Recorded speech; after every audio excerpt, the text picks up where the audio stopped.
ओम नमः शिवाय। नमस्कार दोस्तों, आज की कथा में मैं आपको सोमवार व्रत की संपूर्ण कथा सुनाऊंगी। अगर आपको कथा अच्छी लगे तो वीडियो को लाइक, सब्सक्राइब और शेयर जरूर कीजिएगा। एक बार प्रेम से बोलिए उमापति शंकर भगवान की जय, माता पार्वती की जय।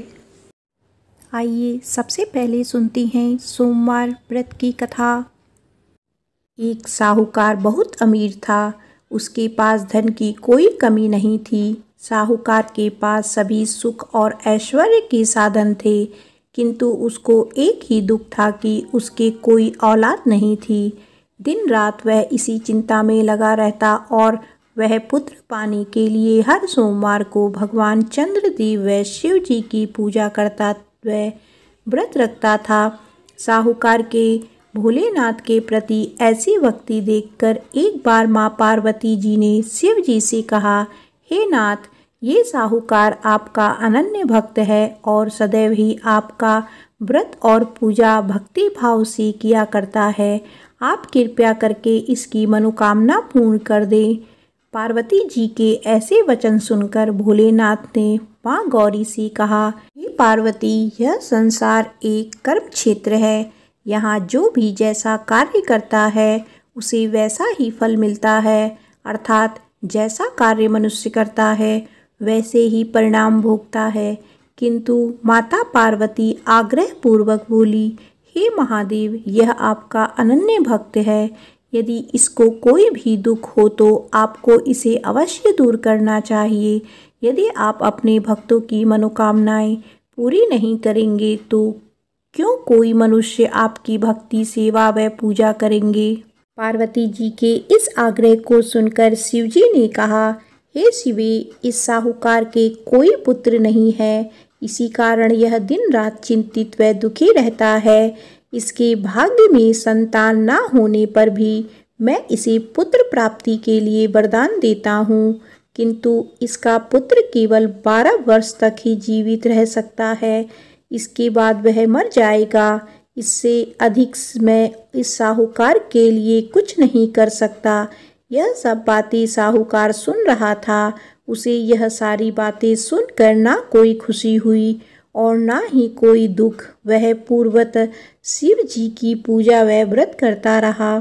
कुछ समय पश्चात साहूकार की पत्नी गर्भवती हो गई और 10वें महीने में उसने एक बहुत ही सुंदर पुत्र को जन्म दिया। साहूकार के घर में बहुत खुशियां मनाई गई, किंतु साहूकार अपने पुत्र की 12 वर्ष की उम्र जानकर कोई खुशी प्रकट नहीं की और इस संबंध में किसी को कोई भेद भी नहीं बताया। वह बालक धीरे धीरे बड़ा होने लगा।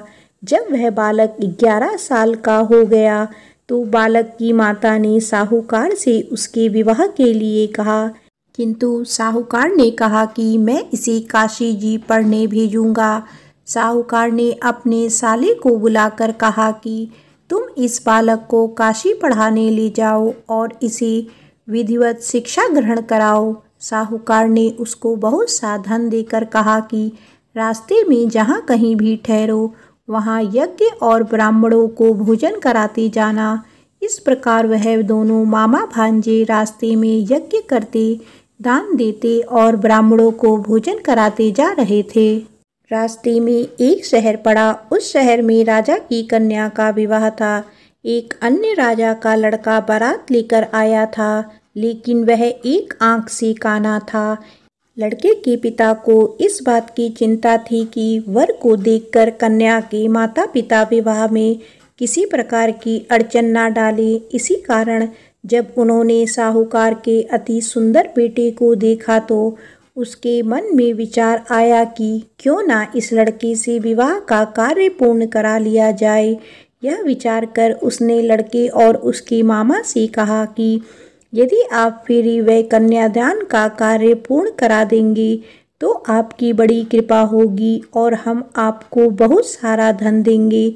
साहूकार के लड़के और उसके मामा ने इस बात को स्वीकार कर लिया। विवाह का काम भली प्रकार से पूरा हो गया। जब वह लड़का जाने लगा तो उसने चुपके से राजकुमारी की चुनरी पर लिख दिया कि तेरा विवाह मेरे साथ हुआ है, लेकिन जिसके साथ तुझे भेजा जाएगा वह एक कान्हा है। मैं काशी जी को जा रहा हूँ। राजकुमारी ने जब इस प्रकार लिखा पाया तो उसने कान्हे राजकुमार के साथ जाने से इनकार कर दिया और कहा, यह मेरा पति नहीं है। मेरा विवाह जिसके साथ हुआ है वह काशी जी गया है। राजकुमारी के पिता ने यह सब बात जब सुना तो उसने अपनी कन्या को विदा करने से इनकार कर दिया। बारात वापस चली गई। उधर साहूकार का लड़का और उसका मामा काशी जी पहुँचे, जहाँ लड़के ने पढ़ना शुरू किया तथा अपना अतिरिक्त समय मामा भांजे यज्ञ आदि दान में व्यतीत करने लगे। इस प्रकार कई महीने बीत गए। जब लड़का 12 साल का हुआ तो उस दिन लड़के के मामा ने यज्ञ का आयोजन कर रखा था। अचानक ही लड़के की तबीयत खराब हो गई। लड़के के मामा ने कहा कि अंदर जाकर सो जाओ। लड़का अंदर जाकर सो गया। थोड़ी देर पश्चात लड़का मर गया। जब लड़के के मामा ने देखा कि वह मर गया है तो वह बहुत दुखी हुआ। उसने सोचा कि पहले यज्ञ पूरा कर लूं, तब कुछ सोचूंगा। लड़के के मामा ने यज्ञ पूरा किया और फिर रोना आरंभ कर दिया। वह बहुत जोर जोर से रो रहा था। संयोगवश शिवजी और पार्वती जी उधर से जा रहे थे। पार्वती जी ने भगवान भोलेनाथ से कहा, हे नाथ, कोई दुखी व्यक्ति रो रहा है, उसके कष्टों को दूर करो। तब शिवजी और पार्वती जी वहां पहुँचे। उन्होंने वहां देखा कि वहां एक लड़का मरा हुआ पड़ा है। तब पार्वती जी ने देखते ही लड़के को पहचान लिया। पार्वती जी ने लड़के के मरने का कारण पूछा तो भोलेनाथ ने बताया, हे गौरी, इस लड़के की आयु इतनी ही थी, ये अपनी आयु पूरी कर चुका है। पार्वती जी ने विनम्रता पूर्वक कहा, महाराज, कृपया करके आप इस लड़के को जीवित कर दीजिए, नहीं तो इसके माता पिता इसके वियोग में तड़प तड़प कर अपनी जान दे देंगे। माता पार्वती की बात सुनकर शिवजी ने लड़के को पुनः जीवित कर दिया। शिवजी की कृपा से लड़का जीवित हो गया। शिव शंकर व पार्वती जी धाम चले गए।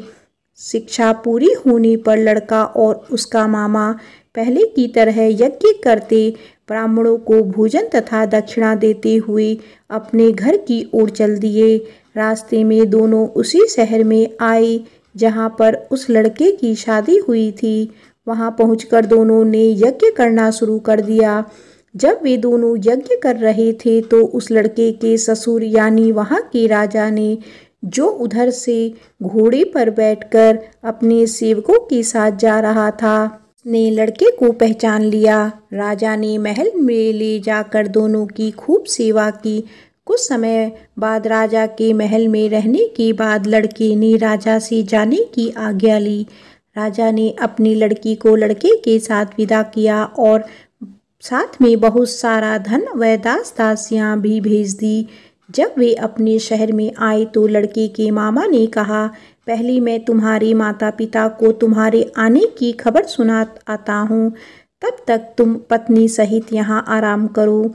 ऐसा कहकर लड़के का मामा साहूकार को अपने पुत्र के आने की खबर देने चला गया।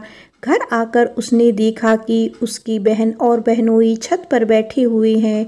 उन्होंने यह प्रण कर रखा है कि यदि उनका बेटा जीवित लौट आया तो वह छत से नीचे उतर आएंगे, नहीं तो छत से कूदकर अपने प्राण त्याग देंगे। इसके लड़के के मामा ने जब यह समाचार उन्हें सुनाया कि उनका लड़का जीवित लौट आया है तो उन्हें विश्वास नहीं हुआ। तब लड़के के मामा ने शपथ खाकर कहा कि आपका पुत्र अपनी स्त्री और बहुत से धन और दास दासियों सहित घर आया है। तब साहूकार और उसकी पत्नी छत से नीचे उतर आए तथा प्रसन्नता के साथ अपने बेटे और बहू का स्वागत किया। सभी प्रसन्नता के साथ रहने लगे। इस प्रकार भक्ति भाव से जो भी प्राणी सोमवार के व्रत का पालन करता है तथा प्रेम पूर्वक इस कथा को सुनता या पढ़ता है तो उसके सभी कष्ट दूर होते हैं, सभी मनोकामनाएं पूर्ण होती हैं और इस लोक में सभी सुख सुविधाओं को भोग कर अंत में उसे शिवलोक की प्राप्ति होती है। इस प्रकार सोमवार के व्रत को 16 सोमवार तक करें, फिर उद्यापन करें। इस व्रत के प्रभाव से मानव को सभी प्रकार के सुखों की प्राप्ति होती है। बोलो उमापति शंकर भगवान की जय, माता पार्वती की जय। आइए सुनते हैं 16 सोमवार व्रत कथा। भगवान शिव अपनी पत्नी पार्वती के साथ एक बार घूमते हुए धरती के अमरावती शहर पहुँचे। वहाँ शिव जी का एक बड़ा सा मंदिर राजा ने बनवाया था। शिव पार्वती दोनों को वह मंदिर पसंद आया, इसीलिए दोनों वहीं रहने लगे। कुछ दिनों बाद माँ पार्वती ने भोलेनाथ से कहा, प्रभु मुझे चौसर खेलने की इच्छा है।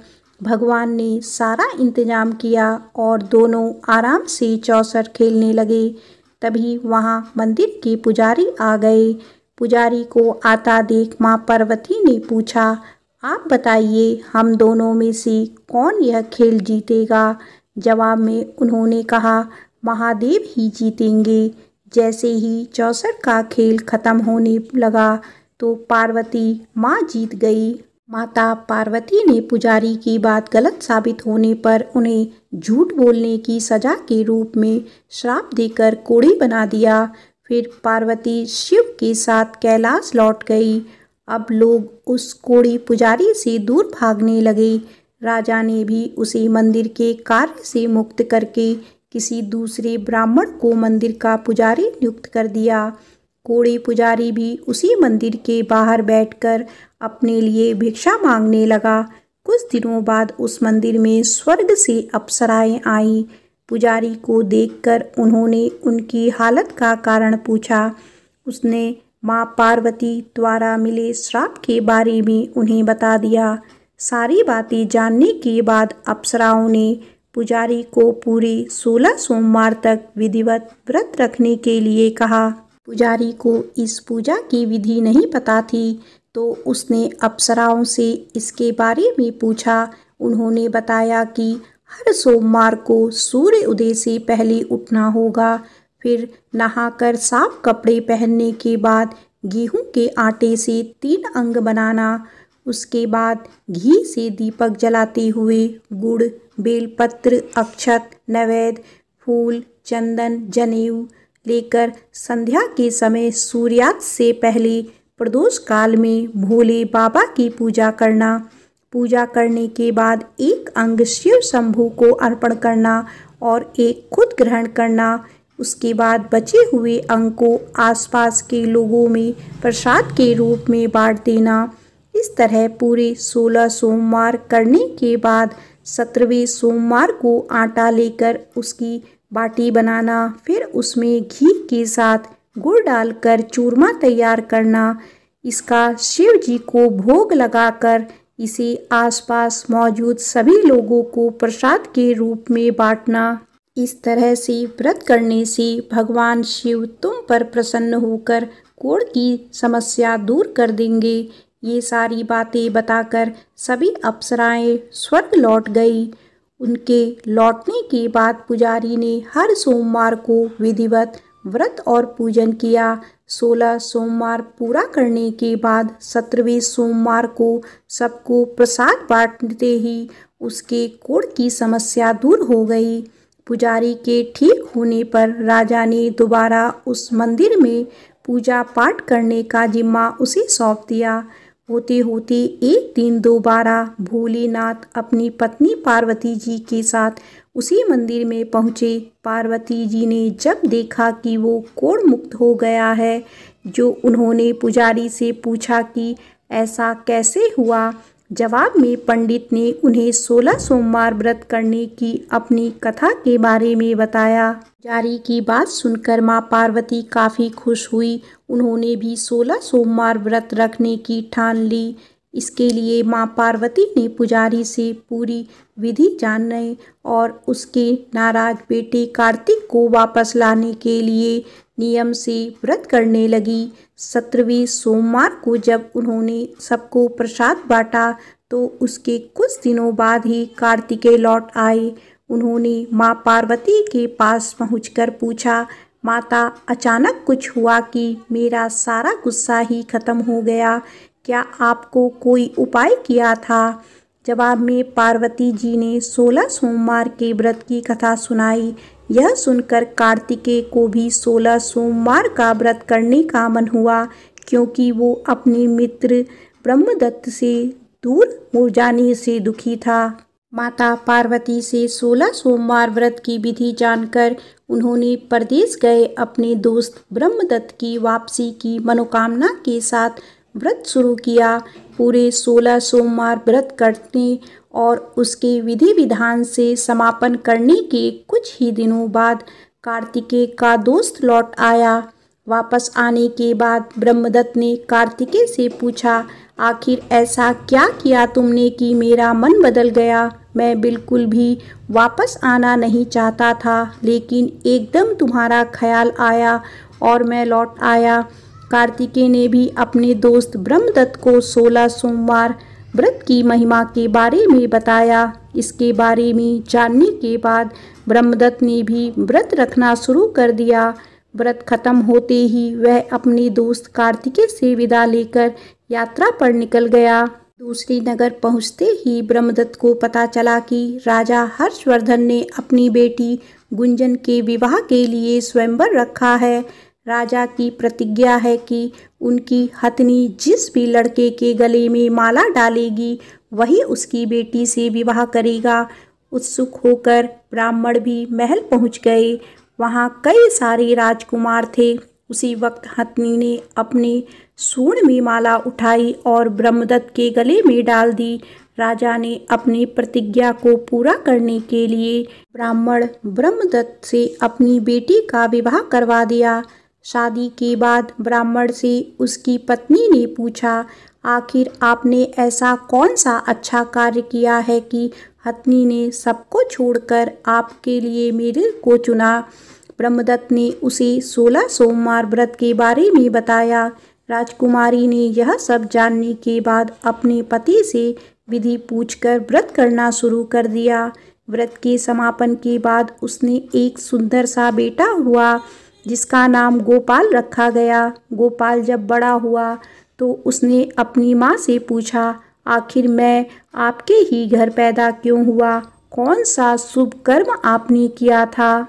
गोपाल को उसकी माँ गुंजन ने 16 सोमवार व्रत कथा सुनाई।